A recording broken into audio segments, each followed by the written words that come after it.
While I was on vacation, my daughter sold my estate to her boss. She threw my bags on the street. "You're too old for this luxury." Shaking, I called the buyer, a boy I once adopted. Nobody knew he was now a tycoon. When he landed his helicopter on the lawn and said, "I'm glad to have you here. Follow my story until the end and comment the city you're watching from so I can see how far my story has reached." My name is Rosalie, and I'm 71 years old.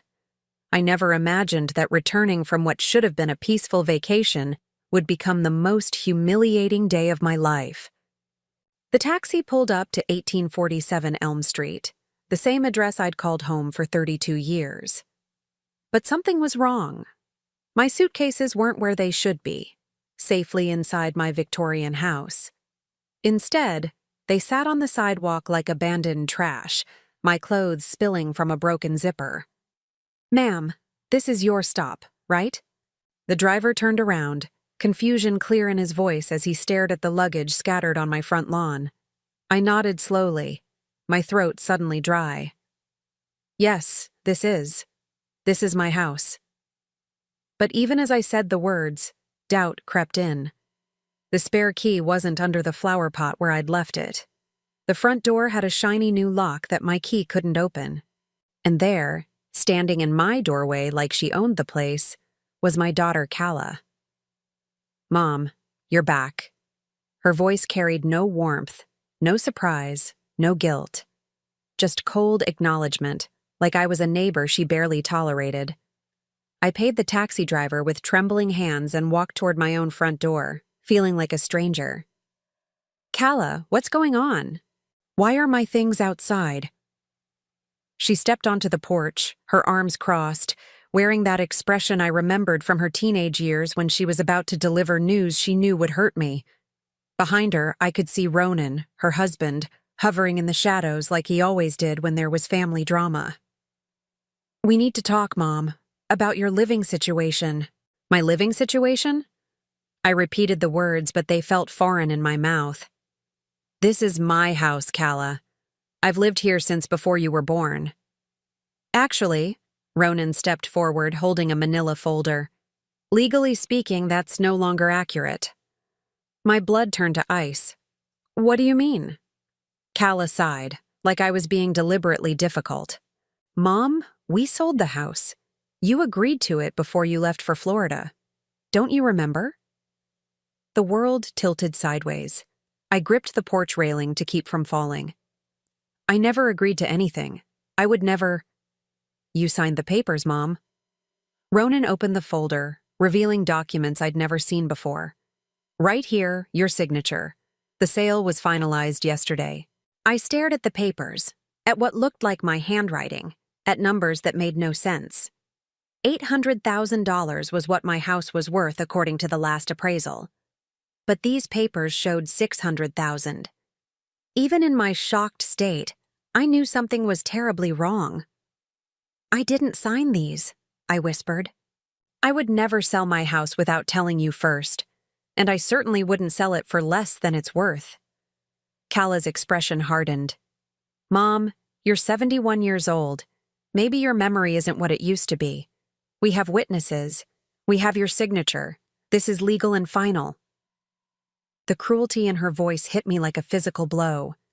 This was my daughter, the child I'd raised, supported through college, helped through her divorce from her first husband. The daughter I'd welcomed back home when she had nowhere else to go, along with Ronan when they married 8 years ago. "Who bought it?" My voice came out as barely a whisper. "Mr. Thompson from downtown. He runs that big development company. He paid cash, which is why we could close so quickly." Ronan spoke with the confidence of someone who'd planned every detail. "But where am I supposed to live?" The silence stretched between us like a chasm. Finally, Calla spoke, and her words cut deeper than any knife could. "Mom, you're too old to maintain a house this size. It's too much responsibility, too much space for one person. We found you a nice assisted living facility. They have activities, people your own age. You'll be much happier." "You found me?" I couldn't finish the sentence. The betrayal was so complete, so devastating that I couldn't process it all at once. The paperwork is already filed, Ronan added, as if discussing a business transaction. Your room is available starting Monday. We'll help you pack your essentials. I looked around at my belongings scattered on the lawn. My favorite reading chair, the one I'd bought after my husband died 25 years ago. The small oak table where I'd helped Michael with his homework when he was a boy. The wedding china I'd inherited from my mother, now sitting in cardboard boxes like garage sale items. Michael, I said suddenly, remembering. Did you call Michael? Does he know about this? Calla's face tightened at the mention of his name. Even after all these years, she couldn't hide her resentment toward the boy I'd adopted when she was 25. Michael isn't family, Mom. Not really. This is a decision for blood family to make. The words hit me like a slap. Michael, who'd lived in this house for 8 years. Michael, who'd called me every week since he'd moved away for college. Michael, who'd never once asked me for money or made me feel like a burden. According to my own daughter, he wasn't family. You can't do this, I said, but even as the words left my mouth, I knew they already had. It's done, Mom. Calla's voice softened slightly, but there was no real warmth in it. Look, I know this is hard, but it's for the best. You'll see. Neighbors had started to gather, drawn by the unusual sight of furniture on the sidewalk. Mrs. Patterson from next door approached cautiously. Rosalie, dear, is everything all right? The humiliation burned in my chest. How could I explain that my own daughter had sold my house out from under me? That I was being treated like an unwanted piece of furniture myself? Everything's fine, I managed to say, though my voice shook with the lie. Mrs. Patterson looked confused, her eyes moving from me to the scattered belongings to Calla's defiant face. If you need anything. She's fine, Calla interrupted. We're just helping Mom transition to a more suitable living arrangement. I watched Mrs. Patterson retreat, probably rushing home to call her other neighbors with the gossip. Rosalie's daughter kicked her out. Did you see all her things on the lawn? Where are my keys? I asked suddenly. My house keys? You won't need them anymore, Ronan said simply. The finality of it all crashed over me like a wave. I had no keys to my own home. I had no home. My belongings were literally scattered on the street like trash. My daughter stood in the doorway of the house I'd paid for, worked for, lived in for 3 decades, telling me I no longer belonged there. I thought about the 10 days I'd spent in Florida, visiting my sister Margaret. How I'd enjoyed the sunshine, the quiet walks on the beach, the simple pleasure of reading a book without any responsibilities. I'd come home refreshed, ready to tend to my rose garden and catch up with my neighbors. Instead, I'd come home to find that I no longer had a home. This isn't legal, I said, though I had no idea if that was true. You can't just sell someone else's house. The house was in your name, but you signed it over, Ronan explained patiently, like he was talking to a child. We have power of attorney for situations like this. You agreed to it last year, remember?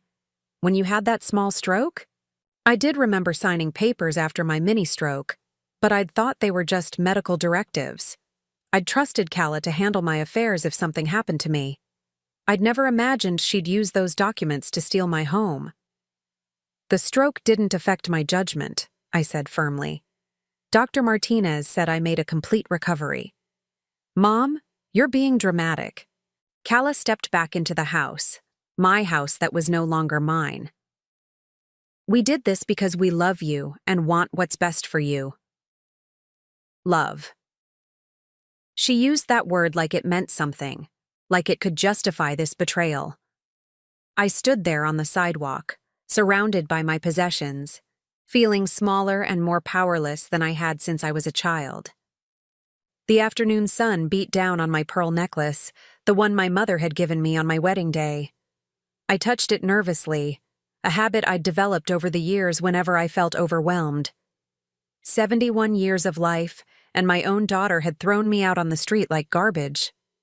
But as I stood there, something else began to stir beneath the shock and humiliation. anger, deep, burning anger at the injustice of it all. I'd raised Calla, supported her, loved her unconditionally. I'd worked double shifts as a nurse to pay for this house, to build something stable for our family. And this was how she repaid me. I pulled my cell phone from my purse with shaking hands. There was one person who might help me, one person who'd never treated me like I was disposable. It was time to call Michael. Standing there on the sidewalk with my entire life spread out like a yard sale, I felt the weight of every neighbor's stare. The Hendersons from across the street had stepped onto their porch, whispering behind their hands. Old Mr. Chen from 2 houses down was pretending to water his plants while obviously listening to every word. This was my neighborhood. These were people I'd known for decades, people whose children I'd watched grow up, whose pets I'd fed when they traveled. Now they were all witnesses to my daughter's betrayal. "Mom, you're causing a scene," Calla hissed from the doorway. "People are staring." "Of course they're staring." My voice cracked with emotion. Their neighbor just got kicked out of her own home. Ronan stepped forward, his voice artificially calm and reasonable. "Mrs. Matthews, please understand that this transition might be difficult, but it's necessary. We've been concerned about you living alone in such a large house. What if you fell? What if there was an emergency?" I wanted to scream. I wanted to tell him that I'd been living alone just fine for 25 years since my husband died. That I'd raised his wife when she was a rebellious teenager who came home drunk and throwing up. That I'd worked as a trauma nurse for 40 years, handling emergencies that would make his corporate job look like kindergarten. Instead, I found myself defending my own competence to my son-in-law on my own front lawn. "I'm perfectly capable of taking care of myself. I drive, I cook, I maintain this house. I just got back from a 10-day vacation that I planned and executed entirely on my own." "But for how much longer?" Calla's voice took on that patient tone she used when she thought she was being reasonable. "Mom, you're 71. Things are only going to get harder." The way she said my age, like it was a disease, like reaching 71 somehow erased my right to make my own decisions. I thought about my sister Margaret, who was 75 and still teaching yoga classes. I thought about Mrs. Chen, who was 83 and still drove herself to the grocery store every week. "Show me the papers again," I demanded. "I want to see exactly what I supposedly signed." Ronan glanced at Calla before opening the manila folder. The documents looked official, full of legal language I didn't understand. But there, at the bottom of several pages, was what looked like my signature. Except something was wrong with it. The R in Rosalie was too looped, and I always dotted my I with a small circle, not a dot. These signatures had dots. "This isn't my handwriting," I said, but my voice sounded weak even to me. "Mom, you signed these 3 weeks ago, right before your trip. Maybe you were distracted, thinking about your vacation." Calla's explanation sounded rehearsed. 3 weeks ago. I tried to remember what I'd been doing 3 weeks ago. Packing for Florida, yes, but signing papers to sell my house? Never. Who witnessed my signature? Another glance passed between Calla and Ronan. "I did," Ronan said. "And my colleague from work, David Peterson." "I don't know any David Peterson." "You met him at our barbecue last month. Tall guy, wore a blue shirt." I remembered the barbecue, a tense affair where I'd felt like an outsider in my own backyard. Ronan had invited several people from his office, corporate types who talked about stock portfolios and vacation homes. But I couldn't remember meeting anyone named David Peterson, and I certainly hadn't signed any documents at a family gathering. "I want to see this David Peterson. I want to talk to him myself." "That's not necessary," Calla said quickly. "The sale is final. The new owner has already moved in." "Moved in?" I looked past them into the house. "Someone's already living in my house?" "Mr. Thompson took possession yesterday. He's renovating." That explained the new lock, the sense that the house already felt different. In 24 hours, my home of 32 years had become someone else's property. I looked around at my scattered belongings, really seeing them for the first time. My favorite armchair, the blue one where I'd spent countless evenings reading. The small bookshelf where I kept my collection of mystery novels. The framed photographs that had sat on my dresser, including the picture of 8-year-old Michael grinning at the camera after his first day of school. Michael. The boy who'd come into our lives when Kala was already 25 and married to her first husband. I'd been 51, settled in my routines as a widow, when the social worker called about an 8-year-old who needed emergency placement. Just for a few weeks, they'd said, until we can find a more permanent situation. But one look at Michael's solemn dark eyes, the way he clutched a small backpack containing everything he owned, and I knew those few weeks would stretch much longer. Kala hadn't been happy about it. "Mom, you're too old to start over with a kid," she'd argued. "And I'm trying to get pregnant. What if you don't have time for your real grandchildren because you're busy with some stranger's child?" But Michael hadn't been a stranger for long. He was quiet at first, polite to the point of heartbreak, like he was afraid that any mistake would get him sent away. He did his homework without being asked, cleared his plate after every meal, and never complained about anything. It took months before he called me anything other than ma'am. Even longer before he stopped apologizing for existing. I remembered the night, about 6 months after he'd arrived, when I'd found him crying in his room after a nightmare. When I'd sat on his bed and rubbed his back until he fell asleep, he'd whispered, "Thank you, Mom." Mom. Not ma'am or Mrs. Matthews. Mom. Kala had never forgiven me for that moment, for the way my heart had expanded to include this lost boy who needed me. She'd interpreted my love for Michael as love taken away from her, even though she was a grown woman with her own life by then. "You're thinking about him again, aren't you?" Kala's voice cut through my memories. "Michael isn't here, Mom. He can't swoop in and save you this time." Save me from what? From my own daughter? Save you from reality. You can't live alone anymore. You need help, and we're the ones trying to help you. I wanted to laugh at the absurdity of it.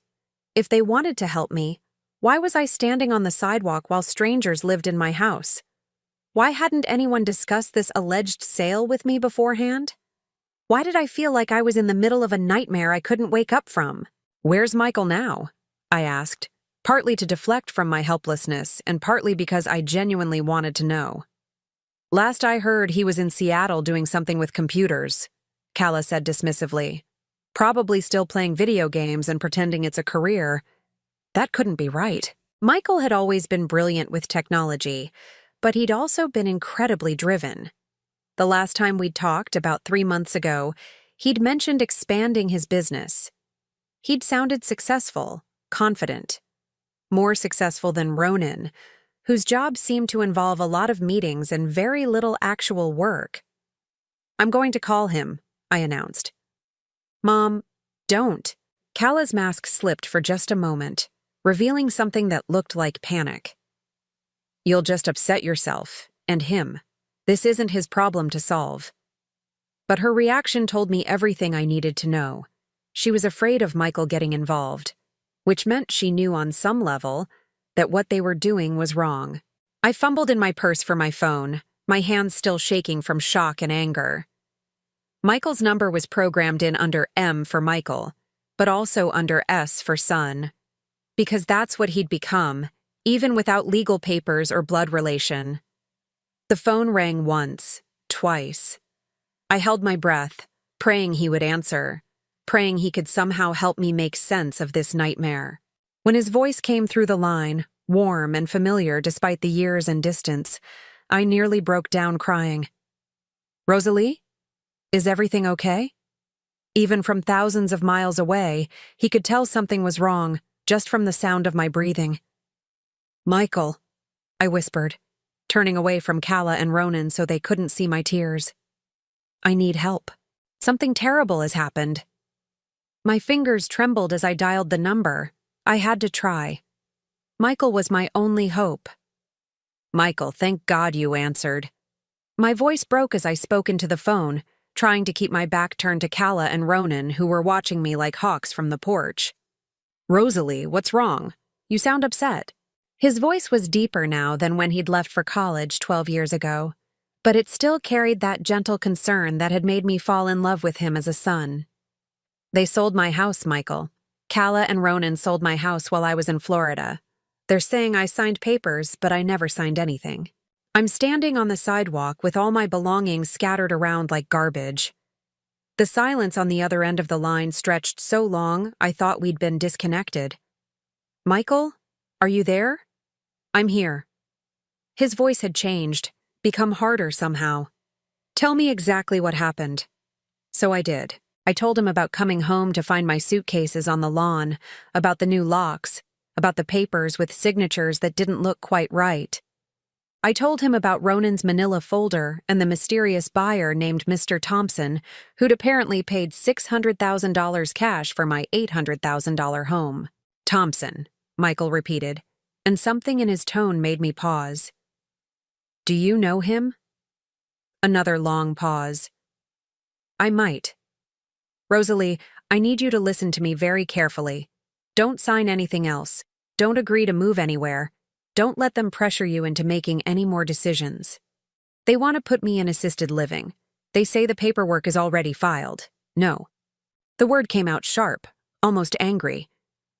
They can't force you into assisted living if you don't want to go. That's not how it works. Behind me, I could hear Calla talking to Ronan in low, urgent tones. I caught fragments. Calling him was a mistake. Should have disconnected the phone. Michael, they're acting strange about me calling you. Calla doesn't want you involved. I'm sure she doesn't. There was something bitter in his laugh. Rosalie, I need to ask you something, and I want you to think carefully before you answer. This Mr. Thompson who bought your house, did they give you any contact information for him? They said he runs a development company downtown.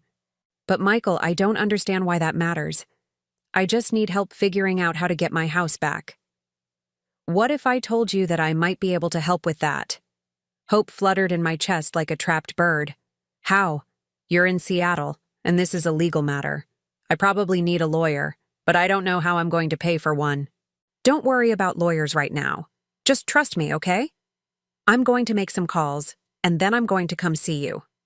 Come see me? Michael, you can't just drop everything and fly across the country. You have your business to run. Rosalie. His voice was gentle again, the way it used to sound when he was trying to convince me to let him help with dishes or yard work. You took care of me when I had nobody. You gave me a home when no one else would. Do you really think I wouldn't do the same for you? Tears started flowing down my cheeks. After the coldness from Calla and the calculating cruelty from Ronan, Michael's warmth felt like sunshine after months of winter. Besides, he continued, and I could hear something that sounded almost like amusement in his voice. I have some business to take care of in town anyway. Consider it killing two birds with one stone. What kind of business? The kind that involves Mr. Thompson and his development company. Before I could ask what he meant by that cryptic comment, I heard something that made my blood run cold. A sound I recognized but couldn't quite place at first. A rhythmic beating in the distance, getting closer. Michael, do you hear that? Hear what? The sound was getting louder now, and I realized what it was. A helicopter. In our quiet suburban neighborhood, helicopters were rare enough that people came out of their houses to look when one passed overhead. There's a helicopter coming this way, I told him, feeling slightly ridiculous for mentioning it. Is there? His voice was carefully neutral. How interesting. The helicopter was definitely getting closer. The noise was loud enough now that I had to raise my voice to be heard over it. Michael, I should probably let you go. This thing is so loud I can barely hear you.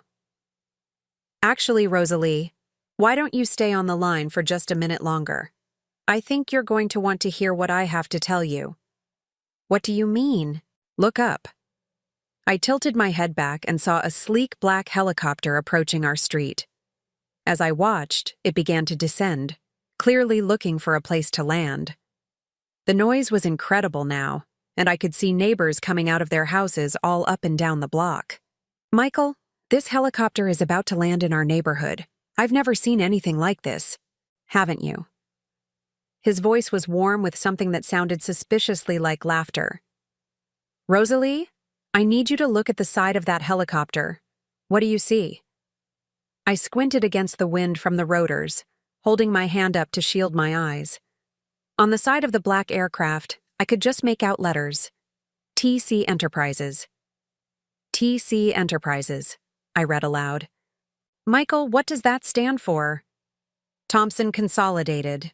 My heart stopped. "Thompson, as in Mr. Thompson who bought my house?" "That's right. But how do you know about his helicopter? How do you know about his company?"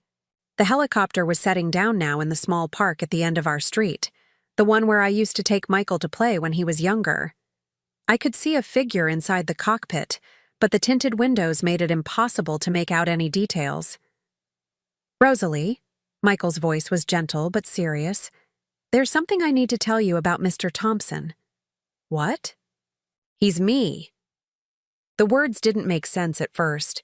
They bounced around in my brain like marbles in a jar, refusing to settle into any kind of logical pattern. "What do you mean, he's you?" "I mean, I'm Mr. Thompson. Thompson Consolidated is my company. I'm the one who supposedly bought your house." My legs gave out, and I sank down onto the curb, the phone still pressed to my ear. Around me, the neighborhood was in chaos. Children were running toward the park to see the helicopter. Adults were standing in their yards, pointing and talking excitedly. Mrs. Patterson was taking pictures with her cell phone. And in the middle of it all, I was trying to process the impossible thing Michael had just told me. "You bought my house?" I whispered. "No, I didn't buy your house. But your daughter and son-in-law think I did. They approached my company 3 weeks ago with a proposal. They said they had power of attorney for an elderly woman who wanted to sell her property quickly for cash. They provided all the documentation, including what they claimed was your signature authorizing the sale." "But you knew it was me?" "The moment I saw the address, yes. 1847 Elm Street. How could I forget? That was my home for 8 years. I closed my eyes, trying to make sense of what he was telling me. "So you didn't actually buy it?" I strung them along. I had my lawyers draft preliminary paperwork that looked official enough to satisfy them, but there was never any real transaction. No money changed hands. Your house is still legally yours, Rosalie. It always has been. Relief flooded through me so powerfully that I started crying again. So this was all fake? The sale, the new owner, everything? The sale was fake, but their intentions were very real. They were planning to take $600,000 of your money and put you in the cheapest assisted living facility they could find. And they would have gotten away with it if they'd approached any other development company. Why didn't you tell me? Why didn't you warn me? Because I needed proof of what they were trying to do. I needed them to commit to the fraud completely before I could expose it. And I needed to know for certain that you weren't part of it. The idea that I might have been part of cheating myself was so absurd that I would have laughed if I weren't still in shock. "Michael, are you really in that helicopter?" "I am. And I'm about to walk over there and have a very interesting conversation with your daughter and her husband. But first, I want you to know that you're safe now. You're not losing your house. You're not going to assisted living. And you're not alone." I could see a figure climbing out of the helicopter now, too far away to make out features, but moving with purpose toward our street. "They don't know who you are, do they? Kala and Ronan?" "They know Mr. Thompson from Thompson Consolidated. They don't know that Mr. Thompson used to be the 8-year-old boy who lived in the room next to theirs." "Michael," I said, my voice breaking with emotion, "I can't believe you're here. I told you I'd always come back if you needed me, didn't I? I made that promise when I left for college, and I meant it." He had promised. On the day he'd moved out to start his freshman year at 18, he'd hugged me goodbye and whispered, "If you ever need anything, anything at all, you call me. I'll always come home for you." I'd thought it was just something kids said. I'd never imagined he meant it literally. "I can see you walking this way," I told him, watching the figure approach down the street. "And I can see you sitting on the curb with the phone to your ear. You're wearing your blue cardigan, the one with the pearl buttons." It was him. It was really him. "Rosalie?" "Yes?" "You might want to put the phone away now. I think it's time for Mr. Thompson to introduce himself to your family." I ended the call and slipped my phone back into my purse, my heart pounding with something that felt like hope for the first time since I'd arrived home. As the figure got closer, I could start to make out features that were familiar, yet changed by time and success. Michael was coming home, and he was about to turn my daughter's world upside down. I watched Michael walk down Elm Street, and with each step he took, I saw less of the boy who'd left for college and more of the man he'd become. He wore a perfectly tailored charcoal suit, carried himself with the confidence of someone accustomed to boardrooms and important decisions. But when our eyes met, his smile was exactly the same as it had been when he was 8 years old. The neighborhood was in complete chaos. Half the residents of our street had gathered in their yards to gawk at the helicopter. Children were running around excitedly, and I could see cell phones everywhere, recording this unprecedented event in our quiet suburban world. But none of that mattered. What mattered was that Michael was here, and I wasn't facing this nightmare alone anymore. "Mrs. Matthews?" His voice carried clearly across the yard as he approached, and he was speaking loudly enough for Calla and Ronan to hear every word. "I'm Michael Thompson from Thompson Consolidated. I believe you're expecting me?"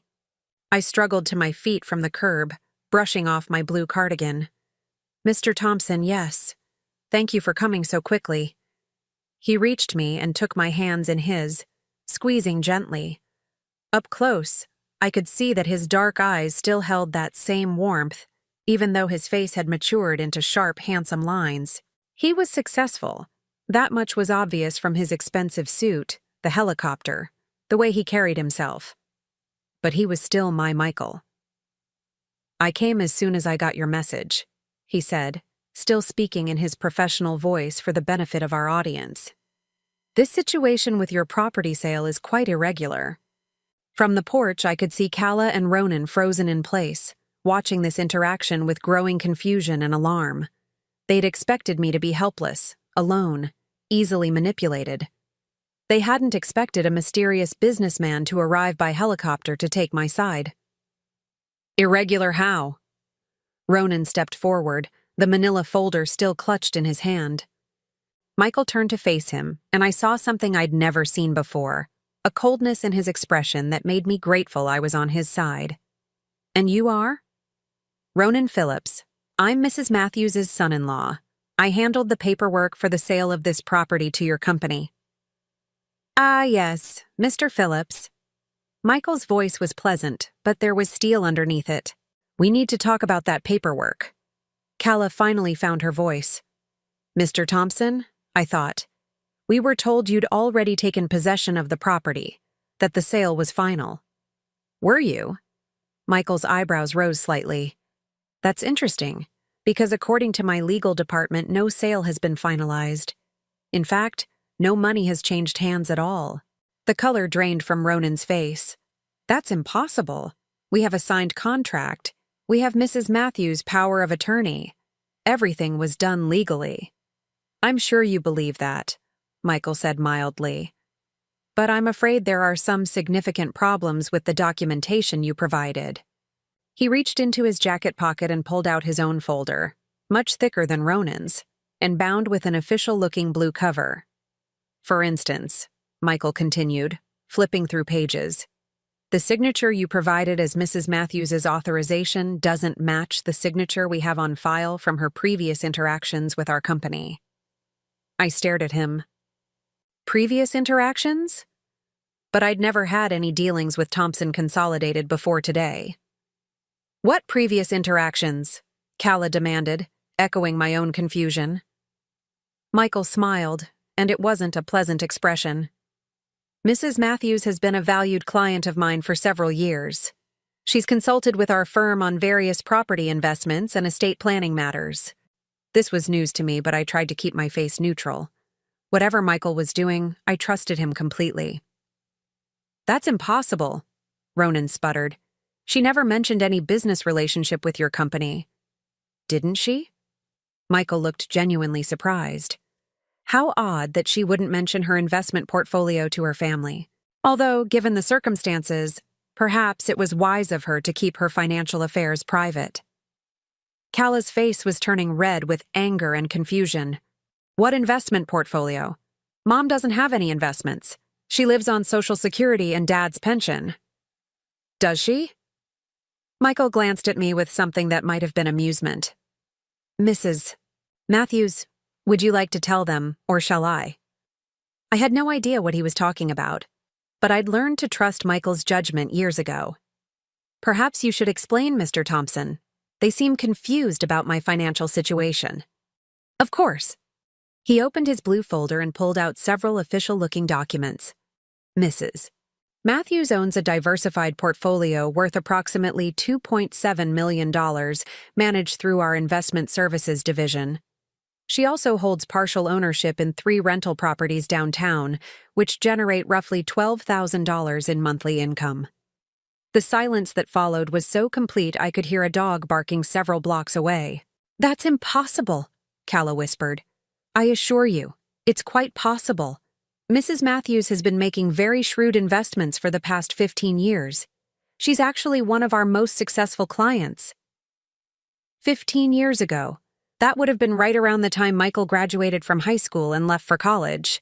I was starting to understand that this elaborate fiction he was constructing was his way of explaining how he could afford to help me, and why I didn't need Calla's protection. If Mom has that much money, Ronan said slowly, why didn't she tell us? Michael's expression hardened. Perhaps because she suspected that certain family members might be more interested in her assets than her well-being. And given today's events, it seems her instincts were correct. Now wait just a minute. Calla stepped down from the porch, her voice rising. We were trying to help her. We were worried about her living alone in this big house. Were you? Michael's tone was conversational, but his eyes were ice. Is that why you forged her signature? Is that why you tried to sell her property for $200,000 below market value? Because you were concerned about her welfare? We didn't forge anything, Ronan protested, but his voice lacked conviction. Michael pulled out his phone and tapped the screen a few times. I have 3 handwriting experts who analyzed the signatures you provided. All 3 concluded that they were forgeries. I also have security footage from your office building showing you practicing Mrs. Matthews' signature on multiple occasions. The lie was so smoothly delivered that even I almost believed it. Ronan went pale, and Calla grabbed his arm for support. That's not possible, Ronan stammered. I'm afraid it's very possible. Corporate espionage is a serious concern in our business. We maintain extensive surveillance on all potential partners. Michael's smile was razor-sharp. You'd be amazed what people do when they think no one is watching. You can't prove anything, Calla said, but her voice was shaking. Can't I? Michael pulled out another document. Here's a recording of your phone conversation 3 days ago, where you discussed how to keep Mrs. Matthews from discovering the sale until it was too late. Here's documentation of the bank account you opened to receive the proceeds from the fraudulent sale. And here's evidence that you've been intercepting Mrs. Matthews's mail for weeks, including important financial statements. None of this could possibly be real. Michael had been in Seattle until a few hours ago, but the way Calla and Ronan were reacting, you'd think he had them on video committing murder. This is harassment, Ronan said weakly. No, Mr. Phillips. Harassment is what you've been doing to Mrs. Matthews. What I'm doing is called justice. The small crowd of neighbors had been growing steadily during this conversation. I could see Mrs. Patterson and the Hendersons, Mr. Chen, the young couple from the corner house whose names I could never remember, They were all watching this drama unfold on their peaceful street with fascination and horror. "So what happens now?" Calla asked, and for the first time since I'd arrived home, she sounded uncertain instead of smugly confident. "Now," Michael said pleasantly, "you have two choices. You can voluntarily surrender the fraudulent documents, return any funds you may have already received from other sources based on this scheme, and leave Mrs. Matthews alone permanently. Or I can turn all of this evidence over to the district attorney's office and let them handle it." "We didn't receive any money," Ronan said quickly. "The sale didn't go through." "Didn't it?" Michael tilted his head. "Then how do you explain the $50,000 deposit that was transferred to your personal account yesterday afternoon?" Ronan's mouth opened and closed like a fish gasping for air. Wherever Michael had gotten that information, it was clearly accurate. "I can see you need time to consider your options," Michael continued. "Mrs. Matthews, perhaps you'd like to collect your belongings and come with me? I think you'll be more comfortable staying somewhere else while this matter is resolved." "Where are we going?" I asked. "Somewhere safe." He gestured toward the helicopter, which was still sitting in the park like something out of a movie. "I've arranged temporary accommodations while we sort out the security issues with your home." "Security issues?" "Well, clearly your current locks have been compromised, and given that unauthorized individuals have been living in your house, we'll need to have the entire property swept for listening devices and hidden cameras." Calla gasped. "We weren't living in Mom's house, and we certainly didn't plant any surveillance equipment." "Weren't you?" Michael's expression was innocent. "Then who's been sleeping in the master bedroom? Who's been using Mrs. Matthews's kitchen and eating food purchased with her credit cards?" The accuracy of these accusations was written all over their faces. While I was in Florida, they'd been playing house with my property and my money. "Pack whatever you need for a few days," Michael told me. "My legal team will handle the rest." I looked at my belongings scattered across the lawn, then at my daughter's stricken face, then at the man who'd once been a lost little boy and was now offering to rescue me from the people who should have been taking care of me. "Actually," I said slowly, "I think I have everything I need right here." I picked up the small framed photograph of 8-year-old Michael from among my scattered possessions. In it, he was grinning at the camera after his first day of school, wearing the new clothes I'd bought him and clutching the lunchbox I'd packed with extra care. "Except for this," I added, slipping the picture into my purse. "This is coming with me." Michael's professional mask slipped for just a moment, and I saw the boy I'd raised peek through. "Ready to go home?" he asked softly. "I'm ready." As we walked toward the helicopter, leaving behind the wreckage of my old life and my daughter's shocked silence, I realized something profound. Home wasn't a building or an address. Home was wherever the people who truly loved you were waiting. And Michael had just given me my home back. The helicopter ride was surreal. I'd never been in one before, and the view of our neighborhood from above made everything look smaller, less significant. I could see my house, my real house that was still legally mine, sitting among the others like a small piece in a puzzle I was finally beginning to understand. Michael wore a headset and was speaking to someone, presumably his pilot or office, in crisp, professional tones. But every few minutes, he'd glance over at me with those same concerned eyes that had watched me from across the breakfast table when he was a child. We landed on the roof of a gleaming downtown building. "Thompson Consolidated," read the large letters across the helipad. As we walked inside, I realized the scope of what Michael had built was far beyond anything I'd imagined. "Mr. Thompson," a young woman in a business suit greeted us as we entered what was obviously the executive floor. "Your 4 o'clock is waiting in Conference Room B, and legal called to say the documents you requested are ready for review." "Thank you, Sarah. Please reschedule the 4 o'clock and ask legal to meet us in my office in 10 minutes. His office was enormous, with floor-to-ceiling windows overlooking the city. But what caught my attention were the personal touches. A small framed photo of the two of us from his high school graduation, a coffee mug I'd given him that said, "World's Best Son," and sitting prominently on his desk, a handmade pencil holder he'd crafted in middle school shop class. "Sit down, Rosalie," he said gently, gesturing to a comfortable chair. "We have a lot to talk about." "Michael, I need to know the truth. All of it. How long have you known what Calla and Ronan were planning?" He settled into the chair across from me, his expression serious. 3 weeks. Ronan approached my company through intermediaries, trying to set up what he thought was a quick property flip. He presented it as a standard transaction.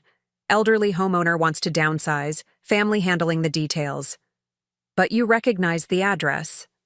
"The moment I saw it. 1847 Elm Street." His voice softened. "How could I forget the address where I learned what home meant?" "Why didn't you call me immediately?" "Because I needed to know how deep this went. I needed proof that would hold up in court if necessary." He reached for a thick folder on his desk. "And I needed to protect you in a way that couldn't be undone." He opened the folder, and I saw documents with official seals, photographs, and what looked like bank statements. This wasn't their first attempt, Rosalie. They've been setting this up for months. My heart sank. "What do you mean?" 6 months ago, Ronan took out a second mortgage on their house. The monthly payments are $2,400, which is more than they can afford on his salary. They're also carrying $45,000 in credit card debt. He pulled out a bank statement with Calla's name on it. 4 months ago, Calla opened a new checking account. Look at the deposits. I scanned the numbers and my blood ran cold. These are the same amounts as my pension checks. Exactly. She's been intercepting your mail and depositing your Social Security payments into her personal account. You've been living off your savings without realizing it. But I never gave her access to my mail. She used the power of attorney you signed after your mini-stroke. She told the post office she was helping you manage your affairs during your recovery. Legal, but unethical. I felt sick. How much has she stolen? Approximately $19,000 over the past 4 months. But that was just the beginning. He pulled out more documents. 3 weeks ago, they approached a private care facility called Sunset Manor. They put down a deposit for a shared room, the cheapest option available. The monthly fee is $1,800, which would be paid from your pension. The difference would go straight into their pockets. A shared room? The humiliation was almost worse than the theft. They were going to put me in a shared room in the cheapest facility they could find? While living in your house and spending the $600,000 they thought they were getting from the sale. I leaned back in the chair, trying to process the magnitude of their betrayal. It wasn't just about money or housing. They'd planned to strip away every shred of my independence and dignity. "There's more," Michael said gently. "I had my security team examine your house while we were confronting them. They found some disturbing things." "What kind of things?" "Hidden cameras in your bedroom and bathroom." I gasped, my hand flying to my throat where my pearl necklace rested. "Cameras?" "They've been monitoring you, Rosalie, recording your daily routines, your phone calls, your private moments. We found hours of footage on Ronan's computer." The violation was so complete, so intimate, that I couldn't speak for several moments. "Why?" I finally whispered. "They were building a case to have you declared mentally incompetent. The footage shows you talking to yourself, which is normal behavior that they were planning to present as evidence of dementia.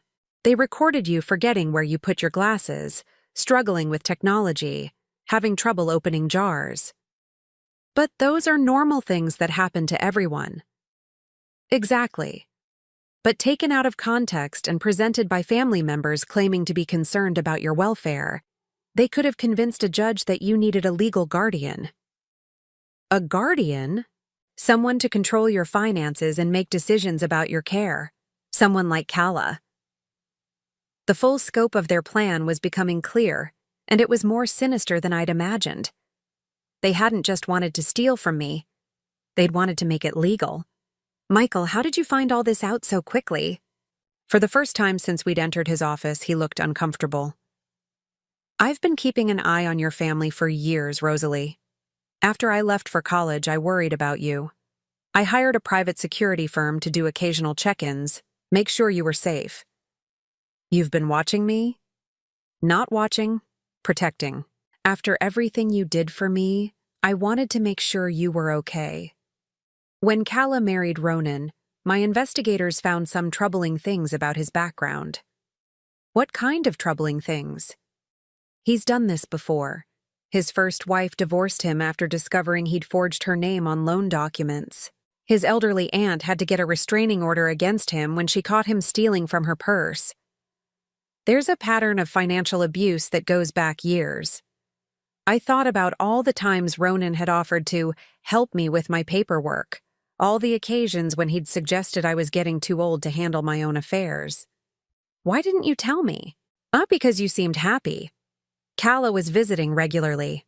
You had family close by. I thought maybe I was being overprotective. Until 3 weeks ago, when he walked into my company trying to steal your house. A knock on the door interrupted us. Mr. Thompson, legal is here. Send them in. 2 lawyers entered, a man and woman both carrying briefcases and wearing serious expressions.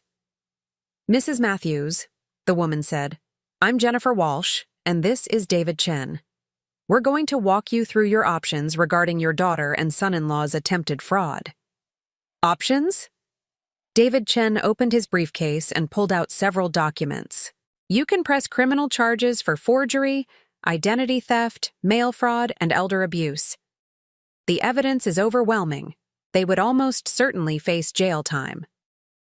Or, Jennifer Walsh continued, you can pursue civil remedies. Force them to repay what they've stolen, plus damages, and obtain restraining orders to prevent future contact. Or, David Chen added, you can do nothing legally but take steps to protect yourself going forward. New bank accounts, changed locks, updated power of attorney documents. I looked at Michael, who was watching me with patient concern. What do you think I should do? I think, he said carefully, that you should do whatever feels right to you, whatever gives you the most peace. Peace. That's what I wanted more than revenge, more than justice, more than vindication. I wanted peace. If I press criminal charges, will there be a trial? Will this all become public? Probably, Jennifer Walsh said. Elder abuse cases often attract media attention. I thought about sitting in a courtroom, having my private life dissected by strangers, seeing my story in the newspapers. I thought about having to testify against my own daughter, no matter how much she'd betrayed me. I don't want a trial, I said finally, but I do want them to face consequences. What kind of consequences? David Chen asked. I was quiet for a long moment, thinking about the woman I'd been when I'd raised Kala and the woman I'd become while raising Michael. The difference wasn't in how much love I'd given. I'd loved them both completely. The difference was in what I'd expected in return. I want them to repay every penny they've stolen, with interest. I want them banned from coming within 500 feet of me or my property. And I want them to know that they've lost me forever. That's all doable, Jennifer Walsh said. We can have the documents drawn up by tomorrow.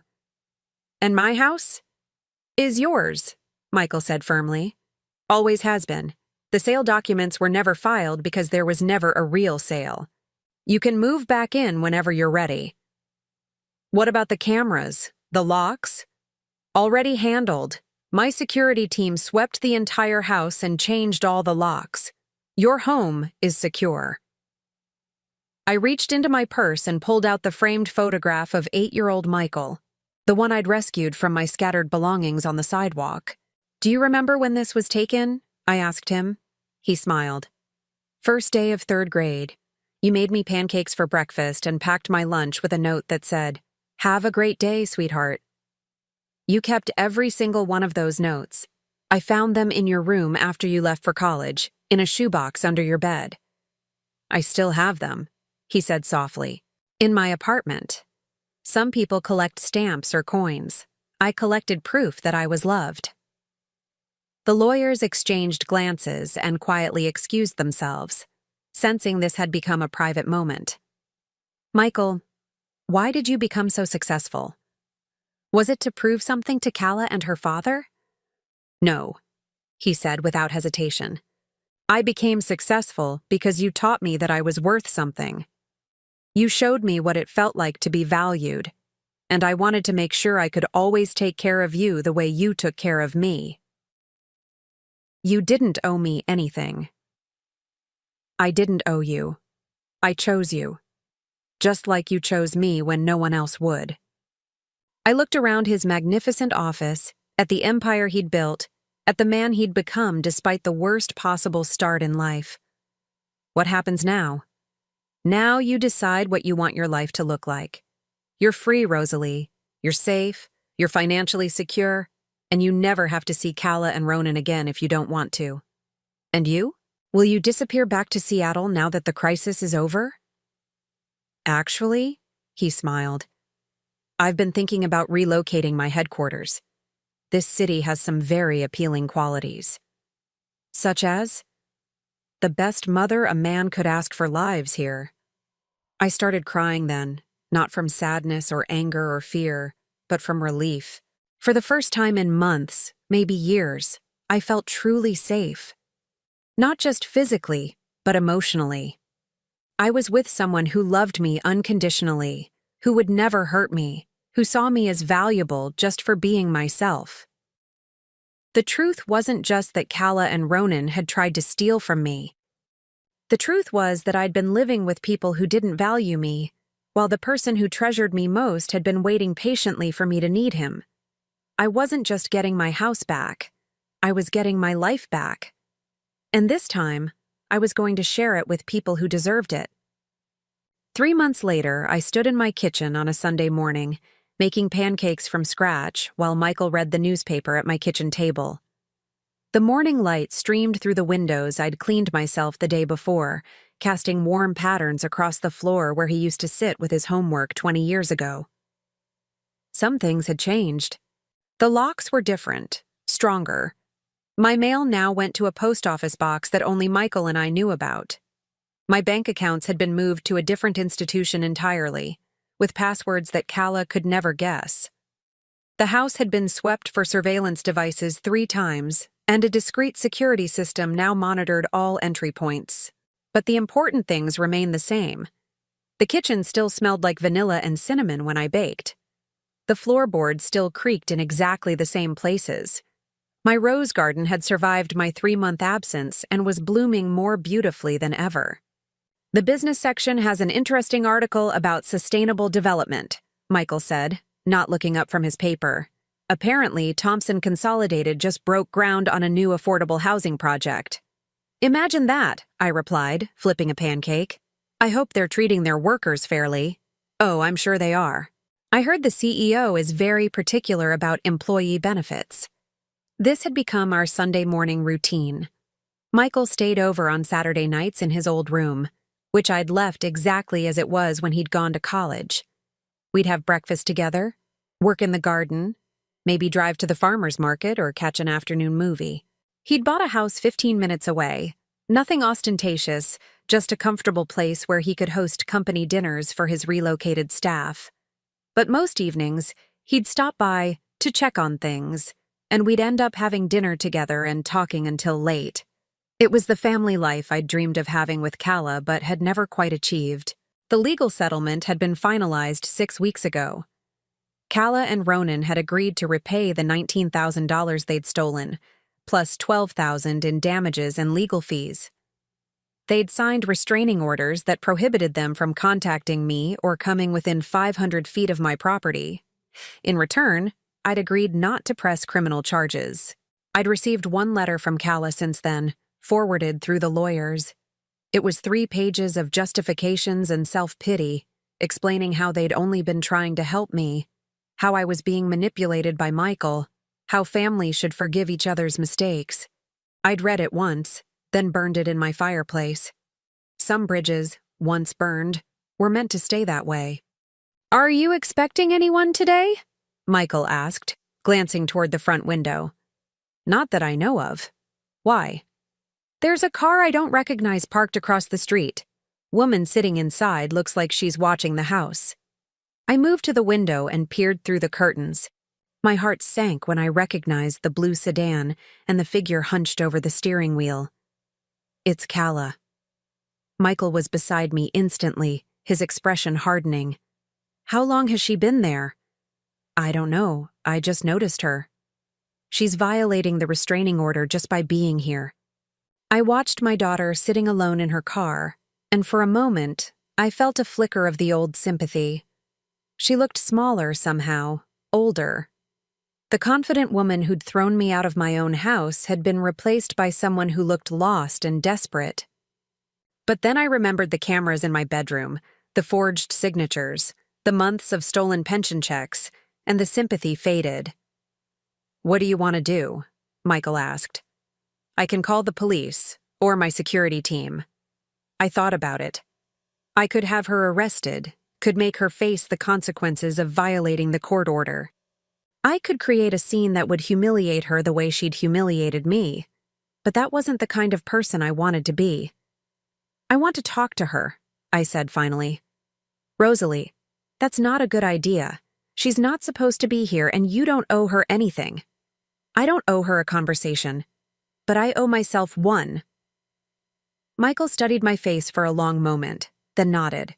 "I'll be right here if you need me." I walked outside and across the street, my heart pounding but my steps steady. Calla saw me coming and rolled down her car window, her eyes red with tears. "Mom, please, I just want to talk." "You're not supposed to be here, Calla." "I know, but I had to see you. I had to explain." I looked at my daughter, really looked at her, perhaps for the first time in years. She was 45 years old, but she seemed younger, like a child who'd been caught doing something wrong and couldn't understand why everyone was so upset. "There's nothing to explain," I said quietly. "I know exactly what you did and why you did it. We needed the money, Mom. Ronan lost his job and we're drowning in debt. We thought you had more than enough, and you wouldn't even miss it. You thought I wouldn't miss my house, my independence, my dignity? We were going to visit you all the time at the assisted living place. You would have made friends, had people to take care of you." I almost laughed at the absurdity of it. "Calla, you put cameras in my bedroom. You stole my mail. You forged my signature. None of that was about taking care of me." She flinched. "That was Ronan's idea. I told him it was going too far. But you didn't stop him." Silence stretched between us. Finally, Calla spoke again, her voice small and broken. "I was always jealous of Michael. From the day you brought him home, I knew you loved him more than me." "That's not true." "Yes, it is." Tears spilled down her cheeks. "You lit up when he walked into her room. You never looked at me that way." I thought about that, really considered it. Had I treated them differently? "Maybe I did love differently," I said finally. "But not more or less. I loved you as my daughter, someone I was responsible for raising and shaping. I loved Michael as someone who needed rescuing. Those are different kinds of love, but they're both real. He was always your favorite. He was never my favorite. He was my choice. Just like this situation was your choice." Calla wiped her eyes with the back of her hand. "What do you mean?" "You chose to see my love for Michael as something taken away from you instead of something added to our family. You chose to resent him instead of appreciating him. And when you needed money, you chose to steal from me instead of asking for help. You wouldn't have given us $600,000. No, I wouldn't have. But I might have helped you refinance your house or find a financial counselor or figure out a payment plan for your debts. You never gave me the chance." "Would you have? Really?" I considered the question honestly. "I don't know, but we'll never find out now, will we?" "Mom, please. I know I messed up, but I'm still your daughter. Doesn't that count for something?" I looked at this woman who shared my DNA but had never really known me, who had seen me as a source of resources rather than a person with feelings and needs. "Being my daughter was supposed to mean something to you," I said quietly. It was supposed to mean that you protected me, not exploited me. It was supposed to mean that you wanted me to be happy and safe, not convenient and compliant. I can change. We can start over. No, Calla, we can't. Because of Michael? Because he's poisoned you against me? Because of you. Because of the choices you made and the person you chose to be. I reached into my pocket and pulled out my pearl necklace, the one I'd been nervously fingering during every stressful moment of this entire ordeal. I'd worn it every day since my wedding 47 years ago, through good times and bad, as a connection to my mother and grandmother before her. This belonged to your great-grandmother, I said, holding it up so the morning light caught the lustrous surface. She gave it to my mother, who gave it to me on my wedding day. I always planned to give it to you. Calla's eyes widened with hope. But pearls are created through pressure and irritation, I continued. Something gets inside the oyster that doesn't belong, and instead of rejecting it, the oyster covers it with layers of beauty until it becomes something valuable. Mom, I don't understand. You were the irritation, Calla. You were the pressure that taught me what I was really made of. And what I learned is that I'm stronger than I ever knew, and I deserve better than you were willing to give me. I fastened the necklace back around my throat where it belonged. I'm not giving this to you. I'm going to will it to Michael's future wife, or his daughter if he has one. Someone who understands that family means protection, not exploitation. You're really going to cut me out completely? Your own flesh and blood? I'm choosing to surround myself with people who value me. That's what you taught me to do. I turned and walked back toward my house, where Michael was waiting on the porch, ready to support me or defend me or simply hold me if that's what I needed. Mom! Calla called after me. This isn't over! I stopped and turned around one last time. Yes, it is. I walked up my porch steps, through my front door, into my kitchen where the pancakes were still warm, and the coffee was still hot, and the newspaper was still spread across the table where my chosen son was waiting for me. How do you feel? Michael asked as I sat down across from him. I thought about it seriously.